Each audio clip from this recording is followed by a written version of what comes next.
আজকালকার ছেলেরা অলস।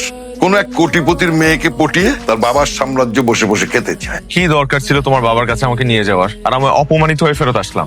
চল আমরা নিজেরা বিয়ে করে ফেলি। আমি জানতাম এমনটাই হবে। ওকে আমি যখনই দেখেছি ওর লোভ আমার সম্পত্তি টাকা পয়সার দিক, সব ইমোশন মাথা থেকে ছেড়ে খুব রাস্তার সস্তা ছেলেদের কথা ভুলেছি। সারাটা দিন তোমার জন্য অপেক্ষা করছি। তুমি আজকেও দূর থাকবা। আমি আসছিলাম সেদিন তোমার কাছে। আমার ছাড়েন প্লিজ, আমার ছাড়েন, আমার চাইতে হবে, আমার ছাড়েন। আপনি? হ্যাঁ, আমি রুবায়েত চৌধুরী। আমি আমার মাথায় সবসময় একটা জিনিস রাখি, সেটা হচ্ছে বিজনেস ইজ এ গেম। আর এই গেমে আমি কখনো পরাজিত হইনি। একমাত্র তোমার কারণে আমি হারতে বসেছিলাম, কারণ তুমি আমার দুর্বল জায়গায় হাত দিয়েছো।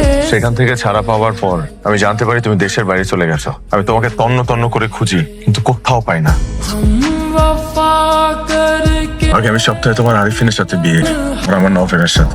দেখো 5টা বছর আমরা একজন আরেকজনকে ছাড়া থেকেছি না, আমাদের তো অভ্যাস হয়ে গেছে। বাকিটা জীবন আমরা একজন আরেকজনকে সাথে থাকতে পারবো। আমি পারবো না বিয়ে করতে। কেন বিয়ে করবো? আমি তো তোমাকে ভালোবাসি না। আমি ভালোবাসি রাফালকে। বাবা, তুমি রাফালকে চিনতে পারছো? আবার তুমি জানো না আমি রাফালকে কতটা ভালোবাসি।